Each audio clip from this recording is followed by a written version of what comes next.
और दूसरे होते हैं बेटे अकाउंट्स जो बन रहे हैं वो भी प्रॉपर्ली सब कुछ रिकॉर्ड होता रहे। तो बेटे किसकी जिम्मेदारी है, बिग बाजार की मैनेजमेंट की या बिग बाजार के ऑडिटर की? नहीं नहीं, कभी नहीं, ऑडिटर की नहीं है बेटे, ये तो मैनेजमेंट की जिम्मेदारी है। तो बेटे मैंने कहा फाइनेंशियल स्टेटमेंट्स बनाना within their reporting framework to develop internal control system is the responsibility of management. आगे देखिए बेटे, टू प्रोवाइड ऑडिटर, और ऑडिटर को क्या प्रोवाइड करना है, access of all information, highlight करिए, सारी इंफॉर्मेशन को प्रोवाइड करना। एडिशनल इंफॉर्मेशन, जैसे मैंने एग्जांपल दिया था रेंट 5 लाख रुपए का है, अब ऑडिटर कहता है इसकी बाइफिकेशन दो, किसने दिया, क्यों दिया, किसको दिया, और महीने के हिसाब से बाइफिकेशन दो। तो बेटे ये इंफॉर्मेशन देना भी अगर वो तैयार है तो ऑडिटर को उस ऑडिट को एक्सेप्ट करना चाहिए। तीसरी बात, अनरिस्ट्रिक्टेड एक्सेस टू पर्संस, वो कहीं भी किसी से भी, चपरासी से, डायरेक्टर से, एम्प्लॉय से, वर्कर से, मैनेजर से, कहीं भी कभी भी किसी भी तरह की बात कर सकता है।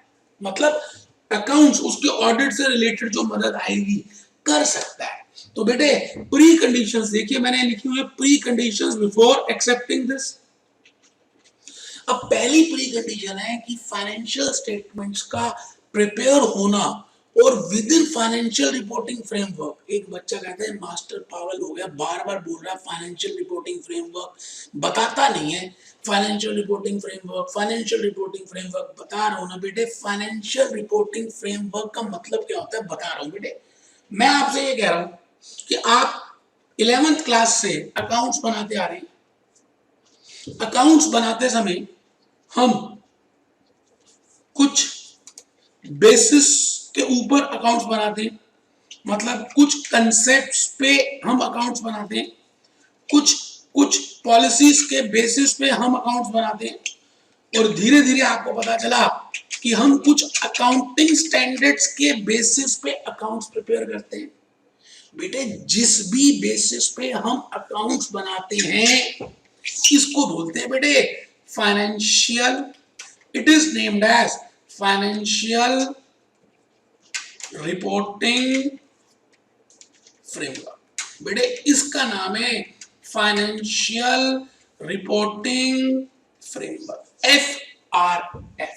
बेटे दिस बेसिस, इस बेसिस, जिस बेसिस पे फाइनेंशियल स्टेटमेंट्स बन रही हैं, खाली बनाना जरूरी नहीं है या बनाना काफी नहीं है, लेकिन वो जो बनाई जा रही है वो जिस बेसिस पे बनाई जा रही है वो एक्सेप्टेबल होना चाहिए। मतलब वो जो अकाउंटिंग स्टैंडर्ड्स हैं, वो जो पॉलिसीज हैं, वो जो सिस्टम है, वो जो कंसेप्ट्स हैं, वो एक्सेप्टेबल होना चाहिए। और बेटे एक्सेप्टेबल होने के लिए मैंने आपके सामने 6 क्राइटेरिया रख दिए, अभी हम देखेंगे।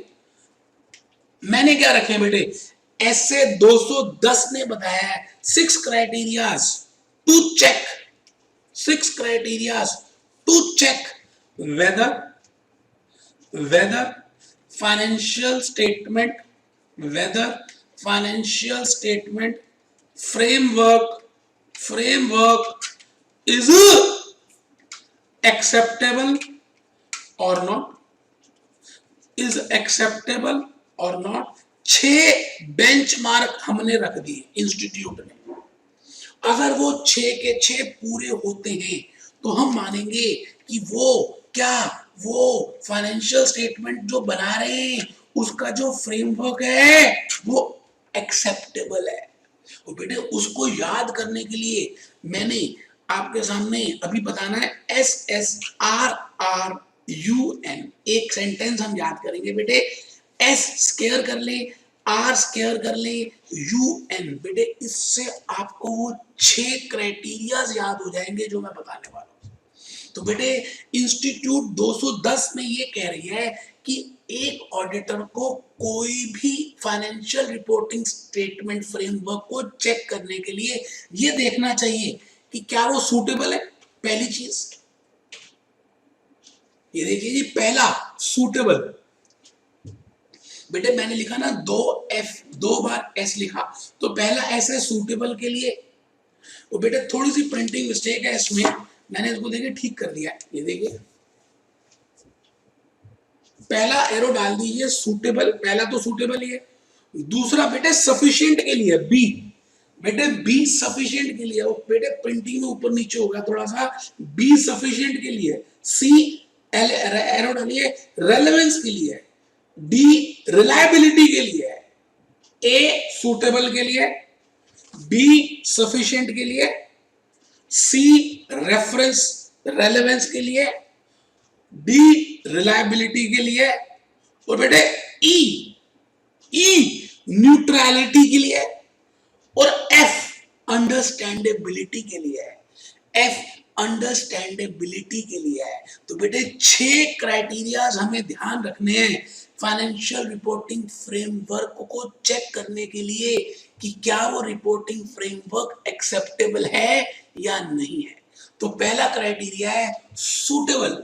सूटेबल बेटे आप ये बताइए मुझे ईमानदारी से, सूटेबल पहले देख लेते हैं क्या लिखा है। Suitable to the nature of entity, जो एंटिटी का आप ऑडिट कर रहे हैं उसमें जो उन्होंने फाइनेंशियल स्टेटमेंट्स बनाने के लिए जो फॉर्मेट्स बनाए हैं, क्या वो उसी एंटिटी के लिए सूटेबल है। क्या पता आपकी कंपनी मैन्युफैक्चरिंग कंपनी हो, आप नैरोलैक पेंट्स का कर रहे हैं, मान के चलते आप नैरोलैक पेंट्स का ऑडिट कर रहे हैं, पेंट की कंपनी है।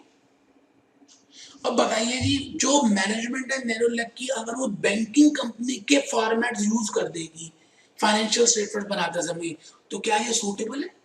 बिल्कुल सूटेबल नहीं है। अगर एक non profitable undertaking, non profitable entity क्या आप ऑडिट कर रहे हैं और वो फॉर्मेट लगा रही है एज पर प्रॉफिटेबल एंटिटी, तो क्या ये सूटेबल है? नहीं है। बेटे कंपनीज एक्ट में नए शेड्यूल 3 में, कंपनीज एक्ट 2013 में बताया गया है कि एक कंपनी जो कंपनीज एक्ट 2013 में रजिस्टर्ड है उसको फाइनेंशियल स्टेटमेंट्स कैसी बनानी चाहिए। बैंकिंग रेगुलेशन एक्ट में ये बताया गया कि एक बैंकिंग कंपनी को किस तरह से फाइनेंशियल स्टेटमेंट्स बनानी चाहिए। तो बेटे इसी तरह से पहली बात ये जरूर होनी चाहिए कि वो इंडस्ट्री कौन सी है और उस इंडस्ट्री में जो फाइनेंशियल स्टेटमेंट्स बनाई जा रही है क्या वो सूटेबल है। तो first criteria is suitability. If yes, अगर हाँ, तो हम कहेंगे कि पहला डिसीजन क्राइटेरिया उसने फुलफिल कर दिया।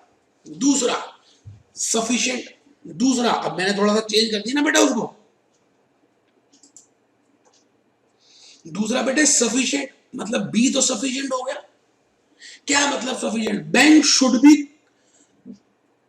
book should be completed and there is no omission of transaction and events।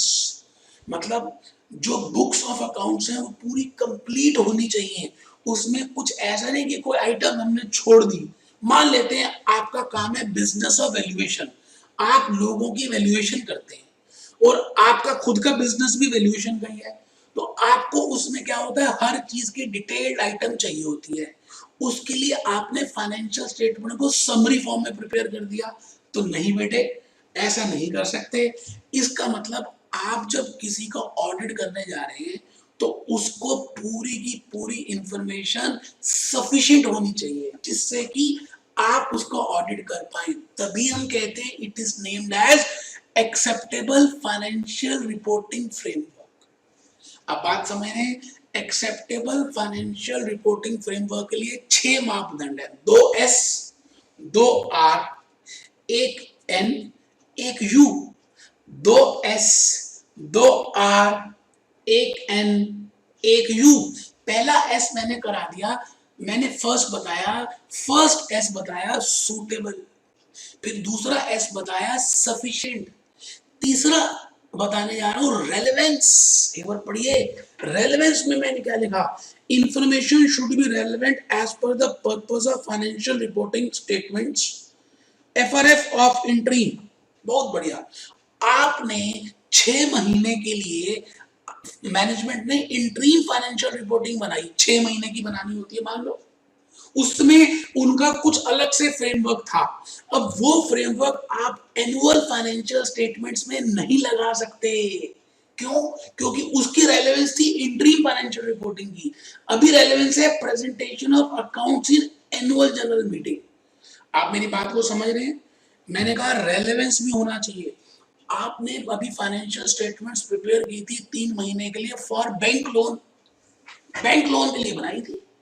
अब आप ये बताइए, वो बैंक लोन के लिए थी 3 महीने की, उसी फ्रेमवर्क से थोड़ी आप 12 महीने के स्टेटमेंट्स बनाएंगे। तो बेटे पहली बात, it should B suitable, it should be sufficient, it should be relevant, and fourth point is reliability। पढ़िए बेटे पहले reliability को। बेटे it should reflect economic substance। अब ये जो बात है मैं बोल रहा हूं ना, आप इसको लिखते जाएं। मैं ये कह रहा हूं आपको लोन चाहिए, आप अमेरिकन कंपनी है, यूएसए में आपका काम है, लोन भी अमेरिका से ही चाहिए, लेकिन अगर आपने वो financial statement as per Ind AS Indian standards के हिसाब से बनाई है, तो बेटे वो रिलायबल नहीं है। या जर्मन स्टैंडर्ड्स के हिसाब से बना दी, या जापानीज अकाउंटिंग स्टैंडर्ड के हिसाब से बना दी, तो those are not reliable. Those financial statements should be reliable also. जिसके लिए बनाई है उसी पर्पस की, उसी की स्टैंडर्ड्स के हिसाब से बनाई है, तो बेटे तभी वो एक्सेप्टेबल माना जाएगा, नहीं तो एक्सेप्टेबल नहीं माना जाएगा। बेटे प्री कंडीशन 1 तो यही है that it should be, financial statement should be as per acceptable financial reporting framework. Neutrality बेटे नेक्स्ट, बेटे ई में आ गया। बेटे जो फाइनेंशियल स्टेटमेंट्स हैं वो न्यूट्रल होनी चाहिए, ऐसा नहीं कि वो प्रॉफिट बढ़ा दें या लॉस कम कर दें, ऐसा नहीं होना चाहिए। तो पढ़ते हैं बेटे, information should be free from bias, unbias होनी चाहिए। बेटे ना तो प्रॉफिट को बढ़ाए और ना लॉस को कम करे, इट शुड बी अनबायस्ड, तो हम क्या मानेंगे कि वो एक्सेप्टेबल है। अंडरस्टैंडेबिलिटी, बेटे फाइनेंशियल स्टेटमेंट्स को पढ़ने के बाद कोई भी व्यक्ति, एक कॉमन इंसान अंडरस्टैंड कर पाए। ऐसा नहीं कि आपने सारे फिगर्स कंसोलिडेटेड करके दिखा दी। जैसे आजकल आपको पता है प्रॉफिट एंड लॉस स्टेटमेंट जो शेड्यूल 3 कंपनीज एक्ट 2013 का है, उसमें एम्प्लॉय बेनिफिट एक्सपेंसेस दिखाते हैं और एम्प्लॉय बेनिफिट एक्सपेंसेस का अलग से नोट प्रिपेयर करते हैं और उस नोट में अलग अलग एक एक आइटम को शो करते हैं, जिससे कि कंसोलिडेटेड के साथ बाइफरकेटेड फिगर्स भी आ जाए और बाइफरकेटेड फिगर्स की मदद से ज्यादा समझ आ सकता है। तो बेटे प्लीज 6 क्राइटेरिया याद करें, 2S 2R NU, sufficient, suitable, suitable, sufficient, suitable, sufficient, suitable, sufficient, relevance, relevance, relevance, reliability, reliability, reliability, neutrality, neutrality, neutrality, और बेटे लास्ट है अंडरस्टैंडेबिलिटी। तो अगर ये 6 बातें पूरी हो गई तो हम मानेंगे कि पहली प्री कंडीशन पूरी हो गई, तभी एक ऑडिटर को एक्सेप्ट करना चाहिए ऑडिट, अदरवाइज नहीं करना चाहिए। क्यों नहीं करना चाहिए? क्योंकि बेटे इतने लोग उस फाइनेंशियल स्टेटमेंट्स को यूज करेंगे और आपकी ओपिनियन पे विश्वास करेंगे। अगर आपने गलत रिपोर्ट दे दी तो बेटे इन सभी की आपको बद्दुआएं लगने वाली हैं, इन सभी का ट्रस्ट खत्म हो जाएगा और आपको मिसकंडक्ट में जेल तक हो सकती है। तो बेटे ध्यान रखना है, आपको ऐसे 210 का बिल्कुल ध्यान रखना है कि आपको एक एंगेजमेंट लेटर जरूर पहले साइन करवाना है। तो precondition 2, all information is management is going to give, और precondition number 3, an access to all the persons. तो बेटे एक बात मैं बताऊं, अगर ये सब काम हो जाए ना तो फिर क्या होता है, कंफ्यूजन नहीं होती बेटे, मिसअंडरस्टैंडिंग नहीं होती। मैं इसके नीचे आ रहा हूं बेटा, बुक भी आ गया, उसमें लिखा है limitation on the scope prior to acceptance. बेटे लिमिटेशन का मतलब क्या है कि आप ऑडिटर के दायरे को कम कर रहे हैं, मैनेजमेंट ऑडिटर के दायरे को कम कर रही है, तो ये बात मैनेजमेंट को पहले से बतानी चाहिए। क्या बतानी चाहिए? कि हम आपको ये नहीं करने देंगे, हम आपको ये नहीं बताएंगे। इसको बोलते बेटे ऑडिटर के काम को करने के दायरे को कम करना। बेटे सपोज करते हैं एक क्लाइंट के पास एक सीक्रेट फैक्ट्री है, उसमें उन्होंने अभी एक सीक्रेट प्लांट खरीदा है, जर्मनी से परचेज किया है, उसकी उसकी उसमें बड़ी जबरदस्त सीक्रेट चीजें हैं, उसमें सीक्रेट फॉर्मूलेज हैं। मैनेजमेंट अगर ऑडिटर को ये कह रही है, ऑडिटर जी हम आपको उस प्लांट के उस फैक्ट्री में नहीं जाने देंगे क्योंकि वो हमारे लिए बहुत सीक्रेट है, हम आपको उसका हम आपको जो बोलेंगे आप हमारी बात में विश्वास कर लेना और आप उस तरह से रिपोर्ट प्रिपेयर कर देना। बट अगर ऑडिटर को ऐसा लगता है कि वो प्लांट बड़ा कॉस्टली है और उसका जाना बहुत जरूरी है और मैनेजमेंट नहीं जाने दे रही, लिमिट कर रही है, रोक रही है उसके दायरे को, तो बेटे ऑडिटर चाहे तो डिस्क्लेमर ओपिनियन भी दे सकता है। और ऑडिटर को ऐसा लग रहा है कि इससे उसकी ओपिनियन में डिस्क्लेमर आ जाएगा, तो बेटे वो उसको एक्सेप्ट नहीं करना चाहिए। नहीं नहीं कभी नहीं, नहीं नहीं कभी नहीं। तो बेटे limitation on the scope of the work of the audit is also important. तो बेटे ये सब क्या है, ये मैं बोल रहा हूं, SA 210 बोल रही है। SA 210 इंस्टीट्यूट ने बनाई और उन्होंने कहा कि हम चाहते हैं कि कोई भी ऑडिटर अगर ऑडिट एक्सेप्ट करे तो उसको ये प्री कंडीशंस पूरी करनी है, एंगेजमेंट लेटर लिखना है और उसमें ये कंटेंट होना चाहिए। बेटे एंगेजमेंट लेटर का मतलब क्या आप बताइए बेटे, एंगेजमेंट सेरेमनी होती है। मैं कह रहा हूं engagement letter should be signed in between auditor and in between client के और ऑडिटर के बीच में बेटे ये साइन होना बहुत जरूरी है और इसमें सारी शर्तें, टर्म्स, कंडीशंस लिखी होनी चाहिए, कंटेंट होना चाहिए, ऑब्जेक्टिव होना चाहिए कि भाई हम ये चाहते हैं। ऑल मैं कहता हूं जी engagement letter is an agreement in between, it is an agreement in between auditor and management that audit will be done on following this terms and conditions। उसमें पहला टर्म ये प्रिंसिपल होना चाहिए कि वो जो ऑडिट है बेटे उसका ऑब्जेक्टिव क्या है, what is the objective of audit, it should be mention. तो बेटे principal content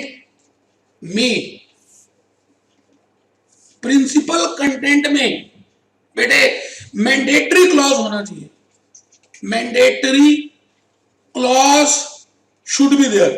what is the objective of audit, इसको लिखना है कि वो ऑडिट क्या एजीएम में अकाउंट्स प्रेजेंट करने हैं उसलिए कराया जा रहा है, क्या वो कंपनीज ऑडिट है, क्या वो ऑडिट टैक्स ऑडिट है क्योंकि टैक्स की लिमिट उन्होंने पूरी कर दी, तो क्या whether it is a tax audit और that audit is for loan purpose. What is the objective, बेटे वो ऑब्जेक्टिव लिखना कंपलसरी है, किसमें, एंगेजमेंट लेटर में। नहीं तो बेटे बाद में क्या होगा, कंफ्यूजन होगी और बेटे उसमें रिस्पॉन्सिबिलिटीज ऑफ मैनेजमेंट का लिखना भी बहुत जरूरी है कि मैनेजमेंट की क्या क्या रिस्पॉन्सिबिलिटीज है। इंटरनल कंट्रोल को बनाना मैनेजमेंट की रिस्पॉन्सिबिलिटी है, उसको ऑपरेट करना, अकाउंट्स प्रिपेयर कराना, financial statements banana, it should be with acceptable financial reporting framework. ये सारी किसकी ड्यूटी है बेटे, मैनेजमेंट की। All this is the responsibility of management. तो बेटे ये सारी बातें लिखना। फिर बेटे फीस, मैंने आपको अभी बताया था बेटे ये दुनिया पैसे से शुरू होती है और पैसे पे खत्म होती है। कई बार क्या होता है कि ऑडिटर, कई बार बेटे ऑडिटर और क्लाइंट दोस्त होते हैं, मान लेते हैं बचपन में वो दोनों खेले हुए होते हैं लंगोटिया यार होते हैं, एक दूसरे को बहुत अच्छी तरह से जानते हैं। और जब ये क्लाइंट, ये एक दोस्त जो क्लाइंट है अपने दूसरे दोस्त जो क्लाइंट नहीं है, जो ऑडिटर है, के पास जाता है कि भाई मेरे को ऑडिट कराना है, तो ऐसा देखा गया कि बेटे ये दोनों आपस में क्या करते हैं यार, हम तो लंगोटिया यार हैं, हम पैसों की बात करते नहीं और काम शुरू कर देते हैं। ये कहता है घर की तो बात है, घर की बात है, हाँ घर की तो बात है, कर लेंगे, पहले काम शुरू हो जाए। हम कुछ ज्यादा थोड़ी मांगेंगे, ज्यादा थोड़ी ना मांगेंगे, ज्यादा थोड़ी ना मांगेंगे, जो भी मार्केट में रेट चल रहा है तुम पता कर लेना, उसी के हिसाब से मांगेंगे, उससे कम ही मांगेंगे। जैसे आप प्याज बेच रहे हो, जैसे आप सेब बेच रहे हो, और बेटे बेटे जब काम शुरू हो जाता है ना, उससे पहले और उसके बाद दोनों चीजों में डिफरेंस आ जाता है। जरा सुनना, जरा मैं क्या कह रहा हूं। ऑडिटर ने काम शुरू कर दिया, ऑडिटर लगातार आ रहा है बेटे ऑडिट करने के लिए। बेटे ऑडिट जो है 1 महीने चला, बीच बीच में कई बार क्लाइंट ऑडिट के दौरान आता था, क्लाइंट आता रहता था और ऑडिटर से कुछ बातें पूछता रहता था कि भाई मैंने टीडीएस इतना डिपॉजिट किया है, क्या कोई प्रोविजन है जिससे मेरा टीडीएस कम हो जाए। तो ऑडिटर उसको सलाह देता रहता था, हाँ अब आप अगर आप ऐसे करें तो आपका टीडीएस नहीं कटेगा, आप डिक्लेरेशन दें तो ये नहीं होगा, आप ऐसा करें तो वो नहीं होगा। इसका मतलब ऑडिटर ने बीच बीच में टैक्स की कंसल्टेंसी की सलाह भी दी। एक दिन अचानक इस क्लाइंट को लोन की जरूरत पड़ी, तो लोन के लिए ये दोबारा से उसी ऑडिटर, क्योंकि वो ऑडिट कर रहा था, वो उसका दोस्त था, उसने बातचीत करनी शुरू की और उसने कहा यार हमें ना एक रिपोर्ट प्रिपेयर करानी है जो बैंक में देनी है फॉर लोन। ऑडिटर ने कहा ये तो 10 मिनट की बात है, मैं अभी कर देता हूं। तो बेटे वो काम भी कर दिया। अब बेटे ये सारा काम उसी 1 महीने के दौरान हुआ। मैं कहता हूं सपोज करते हैं कि उस क्लाइंट का, उस बिजनेस का वर्क 50,000 रुपए का था, ऑडिट का 50,000 रुपीज का अमाउंट था, एक सेकंड मान लेते हैं। इस ऑडिटर ने क्या किया, इस ऑडिटर ने बेटे 30,000 रुपए तो ऑडिट के लगाए, 30,000 रुपए तो ऑडिट के लगाए, 20,000 रुपए, 50 की जगह 30 लगाए, 20,000 रुपए टैक्स कंसल्टेंसी के लगाए, 10,000 रुपए उस बैंक रिपोर्ट के लिए लगाए, और बेटे 60,000 का बिल बनाकर लिफाफे में डाल के दे दिया। अभी क्लाइंट ने उस लिफाफे को खोल के देखा भी नहीं था कि क्लाइंट ने 5,000 रुपए ऑडिटर को थमा दिए। क्लाइंट ने सोचा कि यार ये तो मेरा लंगोटिया यार है, ये तो मेरा दोस्त है, इसके साथ तो घर की बात है, कोई पराई बात थोड़ी है, 5,000 रुपए में मान जाएगा। और ऑडिटर ने क्या सोचा कि भाई 50 की जगह मैं 30 लगा रहा हूं, और जो टैक्स का काम किया मैंने, जो रिपोर्ट बनाई, उसका मैंने टोटल 60,000 रुपए लगाया। आप बताइए क्या ये बात ठीक है या गलत है? कहां पे गलती कहां हुई? इंस्टीट्यूट कहता है कि अगर क्लाइंट आपके साथ नेगोशिएट कर रहा है या नेगोशिएट करने का सोचता भी है, अगर नेगोशिएट कर रहा है या उसके मन में नेगोशिएशन का विचार भी आता है, तो ये भी बेटे पाप है। इसका मतलब आप एज एन ऑडिटर अपने इंस्टीट्यूट की गुडविल, रेपुटेशन दांव पे लगा रहे हो, दांव पे लगा रहे हो। बेटे ये सारी बातें पहले क्लियर होनी चाहिए, क्योंकि अब ये जब कहेगा कि 20,000 रुपए मुझे कंसल्टेंसी के दो, 10,000 रुपए मुझे रिपोर्ट के दो, 30,000 ऑडिट के दो, ये क्लाइंट पता क्या बोलेगा, यार ये तो बातचीत की थी हमने 20,000 रुपए की, तूने तो बातचीत थी थोड़ी सी की मेरे साथ चाय पीते पीते, उस चीज के 20,000। बेटे ऑडिटर को बातचीत के तो पैसे मिलते हैं, और किस बात के मिलते हैं? कोई हल थोड़ी जोतना होता है, हल नहीं जोतना होता, उसको बातचीत के ही पैसे होते हैं। अब ये जो रिपोर्ट प्रिपेयर की है, क्लाइंट क्या सोच रहा है कि यार 10,000 रुपए तो 10 मिनट के, बेटे इसी के तो वो खाएगा, यही तो उसका धंधा है। आप बताइए एक ऑडिटर का धंधा क्या है? यही तो धंधा है। बेटे बेटे इसलिए ऑडिटर को पहले से ही ये बताना पड़ेगा एंगेजमेंट लेटर में कि मैं क्या क्या काम करूंगा, क्या क्या काम के कितने पैसे, क्या क्या काम नहीं करूंगा, क्या क्या तुम्हारी रिस्पॉन्सिबिलिटीज हैं, क्या क्या मेरी रिस्पॉन्सिबिलिटीज हैं। बेटे इस लेटर को हम कहते हैं ऑडिट एंगेजमेंट लेटर। तो बेटे ये जैसे हमने एक वर्ष बना दिया, मान लेते हैं इस फाइनेंशियल ईयर बना दिया, तो बेटे दोबारा बार बार इसको बनाने की जरूरत नहीं है अगर वही ऑडिटर बार बार रिकरिंग ऑडिटर बन रहा है। बेटा रिकरिंग ऑडिट का मतलब है कि वही ऑडिटर नेक्स्ट ईयर भी ऑडिट कर रहा है और बेटे there is no change in conditions, मतलब पिछले साल की कंडीशंस में और नेक्स्ट वर्क की कंडीशंस में कोई चेंज नहीं है। मतलब पहले भी वो ऑडिट कर रहा था, अभी भी वो ऑडिट कर रहा है, तो वो चेंज नहीं है।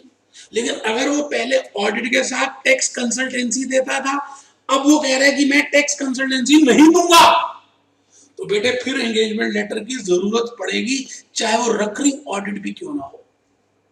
तो रिकरिंग ऑडिट में ये बात का ध्यान रखना है कि अगर कंडीशंस चेंज है तो नया एंगेजमेंट लेटर आएगा।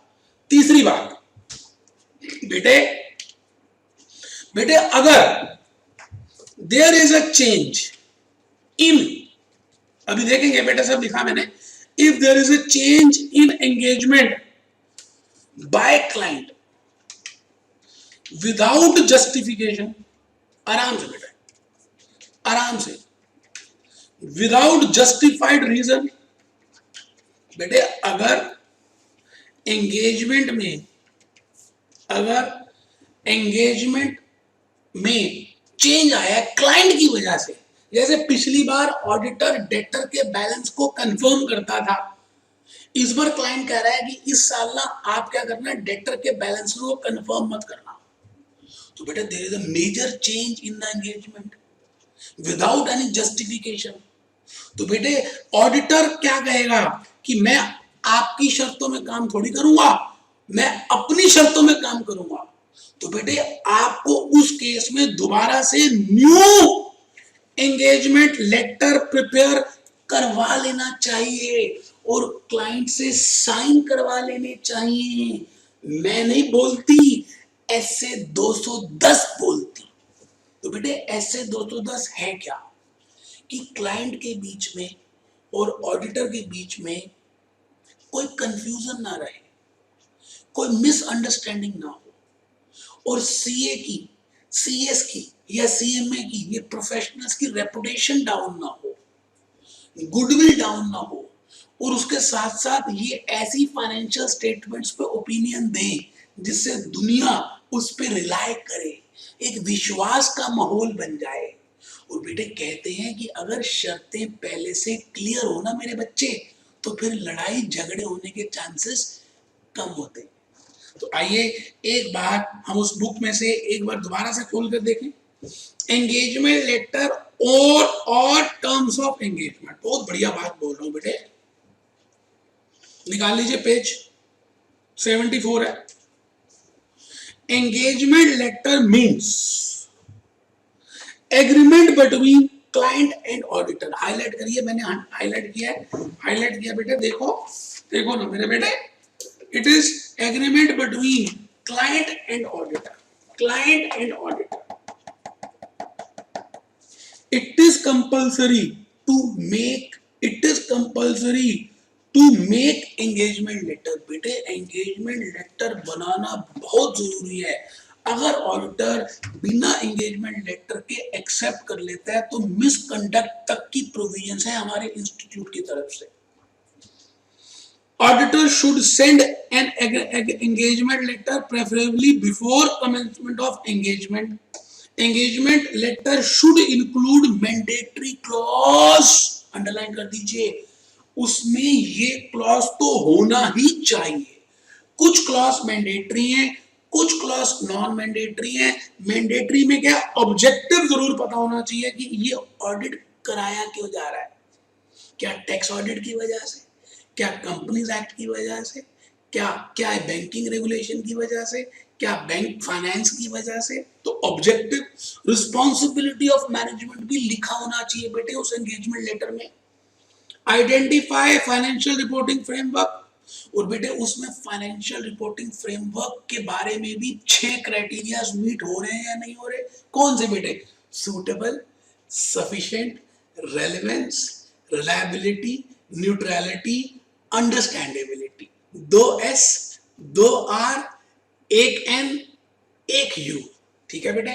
तो रिस्पॉन्सिबिलिटी ऑफ ऑडिटर, और ऑडिटर की क्या जवाबदेही है, उसकी क्या जिम्मेदारियां हैं, ये बात भी हम एंगेजमेंट लेटर में लिखेंगे। और बेटे नॉन मैंडेटरी क्लॉज, ये हो भी सकता है, नहीं भी हो सकता, इसकी कोई आवश्यकता नहीं है एंगेजमेंट लेटर में लिखने की जरूरी, कि ऑडिट कैसे प्लान कर रहा है, वो कैसे जाएगा, वो अपना प्रोग्राम कैसे बना रहा है, वो कौन से प्रोसीजर लगाएगा, इन बातों को लिखने की जरूरत नहीं है। लिख सकते हैं, लिख नहीं भी सकते, कोई मैंडेटरी नहीं है। जरा पढ़ते हैं। Time, reliance on internal control, arrangement regarding involvement of internal auditor, appointment of other auditors, expectation of written representation, books, basis of fees. बेटे अब वो 50,000 रुपए क्यों ले रहा है, उसके लिए भी उसको बेसिस देने की कोई जरूरत नहीं है। और बेटे ऑडिटर कभी भी इस तरह की फीस कॉन्टिजेंसी के ऊपर भी नहीं ले सकता कि भाई अगर मैं तेरा केस जीत गया सीआईटी अपील्स में तो 50,000 रुपए दे दियो, अदरवाइज 10,000 दे दियो अगर हार गया। इसका मतलब बेटे इंस्टीट्यूट कहता है इसमें तो हम कड़ी मिसकंडक्ट की प्रोविजंस लगाएंगे। क्यों? क्योंकि क्या आप जीत के लिए अलग मेहनत करोगे और हारने के लिए अलग मेहनत करोगे? बेटे मेहनत तो एक ही होगी ना। तो इंस्टीट्यूट कहता है कि आप अपनी सर्विसेज की नीलामी नहीं कर सकते कि ये हो गया कॉन्टिजेंसी के ऊपर आपको पैसे मिलेंगे, ये बिल्कुल पसंद नहीं है। तो इंस्टीट्यूट की स्ट्रिक्ट गाइडलाइंस है बेटे, आप देखिए। उसके बाद फॉलोड बाय एग्जांपल्स मैंने लिख दी, ये बेटा थोड़ा सा पढ़ना है। ये 4th, 5th और 6th पॉइंट पढ़ने की जरूरत नहीं है, ये गलती से मैंने भी काट दिया। देखिए बेटे, ये देखिए काटा है, आपको बस वहीं तक पढ़ना है। ये काटा है, ये काटा है। तो बेटे मैं चाहता हूं कि अगर आप इसको थोड़ा सा ध्यान से देख लें तो लाइफ में ऐसे 210 रंग लेकर आएगी। और एक छोटी सी मैं समरी प्रिपेयर की है, आप उस समरी को प्रिपेयर करें, लिखें, रजिस्टर में लिखना है बेटे, समरी ऑफ एसे 210। फिर हम फ्लो चार्ट देखेंगे। Summary of SA 210, agree the terms of audit engagements.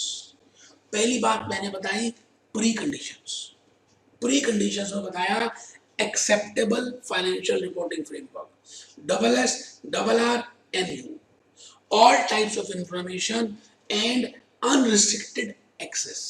Please बनाए बेटे, प्लीज बनाए। प्री कंडीशंस में acceptable, all types of information, unrestricted access. फिर दूसरी बात मैंने बताई limitation on the scope prior to acceptance. अगर मैनेजमेंट आपके काम के दायरे को कम कर रही है तो आपको वो ध्यान देना पड़ेगा कि क्या आपको ऑडिट एक्सेप्ट करना चाहिए या नहीं करना चाहिए। थर्ड, एंगेजमेंट लेटर जरूर साइन होना चाहिए, क्लाइंट को कर देना चाहिए, जिससे कि कंफ्यूजन ना हो, मिसअंडरस्टैंडिंग ना हो। और उसमें कंटेंट क्या होने चाहिए, कुछ तो मैंडेटरी कंटेंट्स है, जैसे जैसे responsibility of management, responsibility of auditor, जैसे objective and scope of audit, fees. बेटे ये कंपलसरी है, जो लिखना ही लिखना है। मुझे उम्मीद है कि आप लिख रहे होंगे, आप समझदार बच्चे हैं, मुझे पता है। बेटे कहते हैं जब हम लिखते हैं तो कुछ बातें और चली जाती हैं, और जब मैं डायग्राम बनाता हूँ या ड्रामा करता हूँ तो और बातें जाती हैं। बस बेटे कुछ पढ़कर, कुछ सुनकर, कुछ लिखकर, कुछ देखकर हम ऑडिटिंग के मास्टर बन जाएंगे। बेटे सबसे इजी सब्जेक्ट है ऑडिटिंग। बेटे ऐसे 210 जरूर करके जाना है। तो आइए जी, फर्स्ट पॉइंट लिख लिया हो तो second, third, fourth, fifth, recurring audit. अगर वो ऑडिट आप दोबारा से कर रहे हैं तो बेटे फिर दोबारा से एंगेजमेंट लेटर को बनाने की जरूरत नहीं है अगर कंडीशंस में चेंज नहीं हुआ।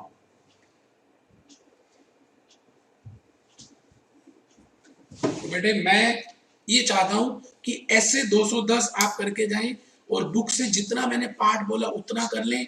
बस बेटे ये ऐसे अगर आएगी तो आप लिख कर आएंगे 4 से 5 नंबर की है। मैंने बड़ा जबरदस्त मसाला दे दिया है, आपने कुछ रजिस्टर में नोट कर लिया होगा, कुछ बुक से देख लिया है, मैंने कुछ एग्जाम्पल दिए हैं, इनको ध्यान रखें और लाइफ को बढ़िया बनाएं और जल्दी से 80+ लेकर आए।